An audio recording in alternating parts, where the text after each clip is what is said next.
him that long to get me surname, but whatever. I took some time off comedy. I've taken a bit of time off comedy, and when I tell people that, I get a response that's like, thank you. What a noble service that is to not. But I actually have been doing it for a while, and I enjoy it. It's good. But I don't love talking about it because I find when I tell people, which is fairly often, I don't live a wild and crazy life, I'm going to get one of three responses, and one is what I call, they've misheard me, they think I've cured cancer, and it goes something like this. Oh my goodness, that's so amazing. Oh my God, good on you. When's your next gig? I'll come. And then they don't. Because free stand-up comedy is shit. You all paid today, and this is as good as it's gonna get. So yeah, whatever, I'll take that. The next one's a little bit complex because when you tell people your hopes and dreams, you don't really want them to laugh. But as an amateur stand-up comedian, if you say something that someone laughs, you're kind of done for the day. That's just like a good day's work. So that one's alright too. And then there's the one that makes me want to quit comedy, quit my life, bloody give up forever. Sorry, Mum. She's here, God bless her. And that is pure shock horror, and it goes like this. Oh, really? You? That is so unexpected. I'm not really into comedy, but tell me a joke. No, Susan. I won't tell you a joke. Because despite what my friends, family, and audience members apparently say, this is my career we're talking about, alright? But I do this with a sense of purpose because my sisters, they inspire me every day.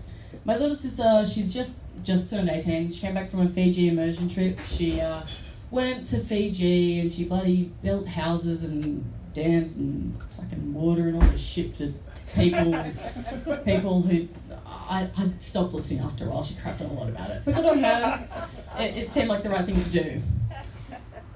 But in comparison to my oldest sister, who is also here today, who will not return. 6 weeks, guys. 6 weeks, one Kentucky bus. I don't know how many European countries, but the things she did for the European alcohol industry, admirable. Sorry, I'm really proud of you. I love you. Her mum and dad are really proud too. But so I figured I might as well try and give back too a little bit, I suppose. So I decided to house sit for about 6 weeks for this woman. You know what's amazing about house sitting? So I'm 20, right? And I live at home with my parents, and so do most single guys that I know. So when you get a house to yourself, sorry Mom, you get a couple of messages. It's like, single house? I'm like, single house, free house even. I'm like, yeah, why? And they're like, maybe I should come over on Thursday for cuddles. And I'm like, who the fuck cuddles on a Thursday? So I got a couple of these messages. Mum, don't show Dad this video. And so I wrote back and I said, look, I would, but it's actually my church day. I go around saying the rosary and bless the house in holy water. Maybe you should do the same. God damn. So that's, get them off, it's great. But I had to water this house because she's a crazy plant lady. She had 87,000 plants. It was just like in the one room. I love her, but if you want to keep plants, good on you. Fucking admire your dedication. Not for me. If I want to put in time, money, effort, and tears into something and only get shit on my hands, I would just have a kid. But I'm good on that front. I actually killed them all. So sad ending to that story. But yeah, we survived. But anyway, how is everyone going? Everyone enjoyed a couple of midweek bevies? Anyway? Yeah? Couple of you? Yeah? On your Benny? Me too. I'm quite a fan of a cheeky midweek bevy. Some might argue that I'm a fan of the cheeky whenever bevy. It's not like I'm late for an AA meeting, like it's not a problem. I mean, I rescheduled today. But you know, I do enjoy drinking. I think it's fun. You know, I'll have a couple of drinks and I'll pretend I can dance. I'll end up dancing with my friends. And I don't know if everyone's like this with their friends. I mean, no offense to you all, but I hope you don't do this anymore. But I hope, you know, you're dancing in a circle of your friends and there's just sort of, you're just doing these ones.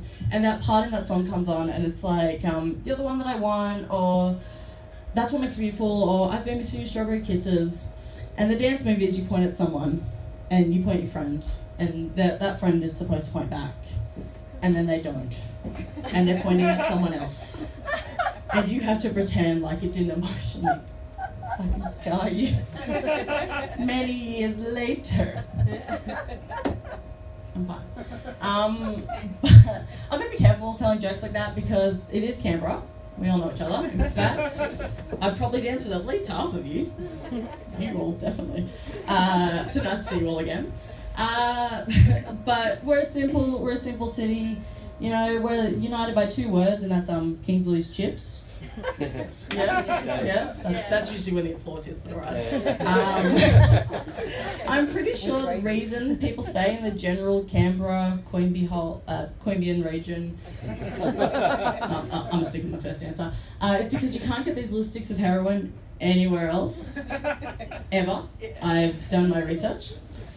Another thing that unites us as a city is that we hate travel. We hate it a lot.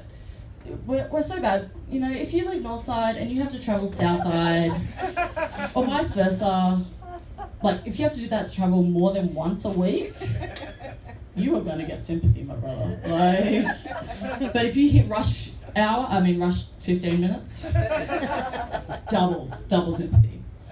But it's to the point where, and I speak from experience, if you live north side and your boyfriend, girlfriend, cat, dog, I don't judge, if they live south side, again, or vice versa, you are in a long distance relationship. And you're going to get sympathy for that.